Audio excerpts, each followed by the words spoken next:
ماحولیاتی پلیوشن کوئی نیا مسئلہ نہیں ہے، بلکہ اس کا گہرا تعلق انسانوں کی ترقی سے ہے۔ جب انسانوں نے پہلی مرتبہ آگ جلانا اور گھروں میں رہائش اختیار کرنا شروع کی تو اسی وقت سے فضائی آلودگی مقامی سطح پر دھوئیں کی صورت میں پیدا ہونا شروع ہو چکی تھی، لیکن اس وقت یہ آلودگی بہت کم اسکیل پر تھی اور اس کے کوئی شدید اثرات نہیں تھے۔ آج سے تقریباً 2000 سال پہلے جب زراعت کے فروغ اور انسانوں نے دھاتوں کو پگھلا کر مختلف چیزیں بنانے کے عمل کے باعث فضا میں مختلف گیسوں اور سیسے جیسے خطرناک مادوں کی مقدار میں اضافہ ہوا، قدیم شہروں میں انسانی فضلہ اور کوڑا کرکٹ کی ناقص نکاسی کی وجہ سے مقامی سطح پر آلودگی ایک عام مسئلہ بن چکی تھی۔ ماحولیاتی آلودگی میں ایک بڑا اضافہ انڈسٹریل ریولوشن کے ساتھ ہوا۔ انڈسٹریل ریولوشن 18ویں صدی کے آخر کا وہ دور تھا، تقریباً 1770 کے بعد کا وہ دور جس میں انسانوں نے روزگار کے لیے دیہاتی علاقوں کو چھوڑ کر شہروں کی طرف ہجرت کی۔ فیکٹریوں اور بھاپ کے انجنوں کو چلانے کے لیے کوئلے کا بہت زیادہ مقدار پر استعمال کیا جانے لگا، جس کی وجہ سے شہری علاقوں میں فضائی آلودگی ایک خطرناک حد تک بڑھ گئی۔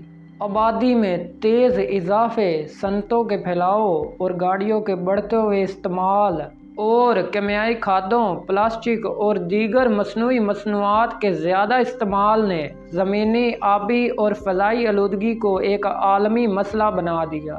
ہوا کی آلودگی انسانی جسم پر بہت گہرے اثرات چھوڑتی ہے۔ جب ہم آلودہ ہوا میں سانس لیتے ہیں تو اس میں موجود نہایت باریک ذرات جیسے PM 2.5 پھیپھڑوں کے ذریعے خون میں شامل ہو کر پورے جسم کو متاثر کرتے ہیں۔ PM 2.5 دراصل ہوا میں موجود انتہائی باریک ذرات کو کہا جاتا ہے، جن کا سائز 2.5 مائکرو میٹر یا اس سے بھی کم ہوتا ہے۔ یہ ذرات اتنے چھوٹے ہوتے ہیں کہ انسانی بال سے تقریباً 30 گنا باریک ہوتے ہیں، اس لیے انہیں انسانی آنکھ سے نہیں دیکھا جا سکتا۔ یہ باریک ذرات آلودہ ہوا کے ذریعے سانس کی نالیوں میں چلے جاتے ہیں اور سانس کی نالیوں میں سوزش پیدا کرتے ہیں، جس سے سانس کی نالیاں تنگ ہو جاتی ہیں اور سانس لینے میں شدید دشواری ہوتی ہے۔ اس بیماری کو دمہ کہا جاتا ہے۔ اس کے علاوہ یہ آلودہ ہوا پھیپھڑوں کے کینسر کا بھی باعث بنتی ہے۔ ہوا میں موجود زہریلے کیمیکل ایک لمبا عرصہ تک پھیپھڑوں کے سیلز کو نقصان پہنچاتے ہیں، جو بعد میں کینسر کی وجہ بنتے ہیں۔ جب آلودہ ہوا ہمارے پھیپھڑوں کے ذریعے ہمارے جسم میں داخل ہوتی ہے تو یہ باریک ذرات ہمارے پھیپھڑوں کے ذریعے ہمارے خون کی نالیوں میں شامل ہو جاتے ہیں، تو یہ خون کی نالیوں کو سخت اور تنگ کر دیتے ہیں۔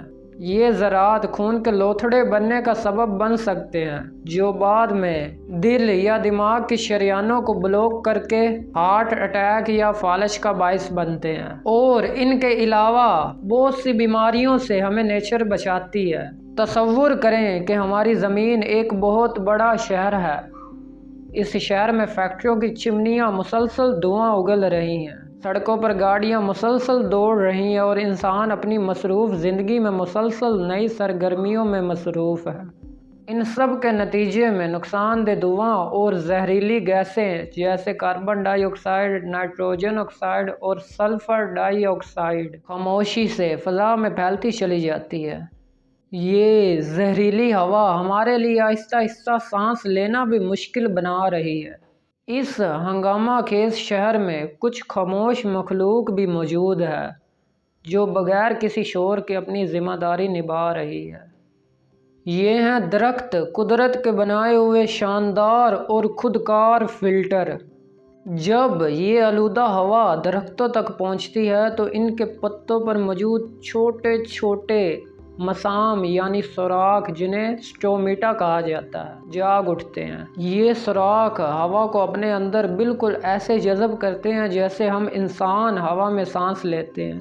درخت اس طریقے سے زہریلی کاربن ڈائی آکسائیڈ کو اپنے اندر جذب کر لیتے ہیں اور خالص آکسیجن ہوا میں چھوڑ دیتے ہیں، وہی آکسیجن جس کے بغیر انسان سانس نہیں لے سکتا۔ صرف گیسیں ہی نہیں بلکہ ہوا میں خطرناک ذرات بھی درختوں سے نہیں بچ پاتے۔ دھول، دھواں اور کالک جیسے چھوٹے ذرات درختوں کی کھردری چھال اور پتوں پر چپک جاتے ہیں۔ جب بارش ہوتی ہے تو یہ ذرات زمین پر آ جاتے ہیں اور مٹی میں جذب ہو جاتے ہیں۔ اس طرح یہ ہمارے پھیپھڑوں تک پہنچنے سے پہلے ہی روک لیے جاتے ہیں۔ دن کی تپتی گرمی میں یہی درخت اپنے سائے اور پانی کے چھوٹے قطرے یعنی بخارات کے ذریعے فضا کو ٹھنڈا کرتے ہیں۔ ٹھنڈی ہوا آلودگی کے پھیلاؤ کو اور کم کر دیتی ہے، کیوں نہ کہ شدید گرمی آلودگی کے پھیلاؤ کو اور زیادہ بڑھا دیتی ہے۔ اس طرح درخت نہ صرف ہوا صاف کرتے ہیں بلکہ ماحول کو بھی ٹھنڈا رکھتے ہیں اور زہریلی ہوا کو فلٹر کرتے ہیں اور ہمیں تازہ آکسیجن فراہم کرتے ہیں اور اس قابل بناتے ہیں کہ ہم اس زمین پر سانس لے سکیں۔ آخرکار یہ کہا جا سکتا ہے کہ درخت اس بڑے آلودہ شہر کو پلیوشن سے بچاتے ہیں، لیکن اس کے علاوہ درخت زمین کو مضبوطی سے جوڑے رکھنے کے لیے ایک قدرتی ڈھانچے کا کام کرتے ہیں۔ یہ مٹی کو بکھرنے اور بہنے سے بچاتا ہے۔ درخت کی جڑیں مٹی کے اندر ایک جال کی طرح پھیل جاتی ہیں۔ باریک جڑیں مٹی کے ذرات کو آپس میں باندھ کر مضبوطی پیدا کرتی ہیں اور یہ جڑیں مٹی کو اپنی جگہ مضبوطی سے تھامے رکھتی ہیں۔ بارش کے دوران درختوں کے پتے پانی کی بوندوں کی شدت کو کم کر دیتے ہیں اور اس طرح بارش کا پانی مٹی پر زور سے نہیں گرتا۔ درخت پانی کو زمین کے اندر جذب کرنے میں بھی مدد کرتے ہیں۔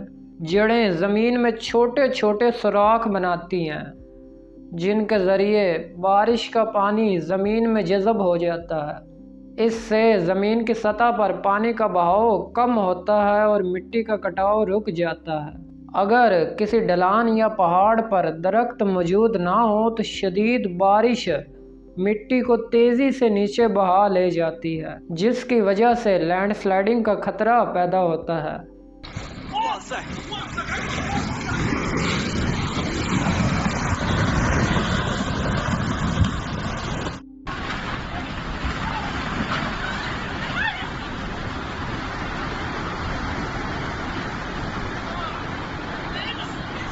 Oh my god, it's going down.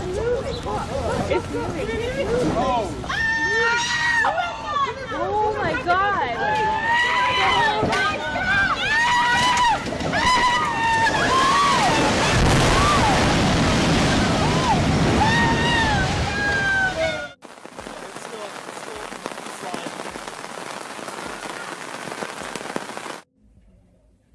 یہ تو ہے خطرہ۔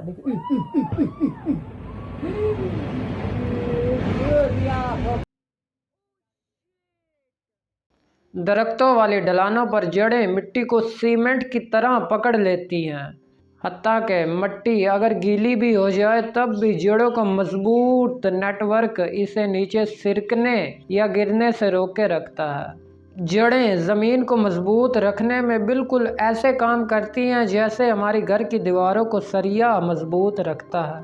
دنیا میں ہر سال تقریباً 15 ارب درخت کاٹے جاتے ہیں۔ اگرچہ کچھ درخت لگائے بھی جاتے ہیں لیکن پھر بھی ہر سال تقریباً 10 ارب درختوں کا نقصان ہو رہا ہے۔ اچھی خبر یہ ہے کہ کٹائی کی رفتار میں کچھ کمی آئی ہے۔ 1990 کی دہائی میں سالانہ 16 ملین ہیکٹر جنگل ختم ہو رہے تھے، جو کم ہو کر اب تقریباً 10 ملین ہیکٹر سالانہ رہ چکے ہیں۔ موجودہ صورتحال آج کی تاریخ میں زمین کے کل رقبے کا تقریباً 31% حصہ جنگلات پر مشتمل ہے، یعنی اب صرف 4 ارب ہیکٹر کے قریب جنگلات باقی بچے ہیں۔ اس کا مطلب یہ ہوا کہ انسان اپنی ضرورتوں کے لیے اب تک تقریباً زمین کے 1/3 جنگلات کا خاتمہ کر چکا ہے۔ ہمارے ملک پاکستان کی صورتحال، ملک کا کل جنگلاتی رقبہ کم ہوتے ہوتے اب صرف 5% یا اس سے بھی کم رہ گیا ہے، جو جنوبی ایشیا میں سب سے کم شرح میں سے ایک ہے۔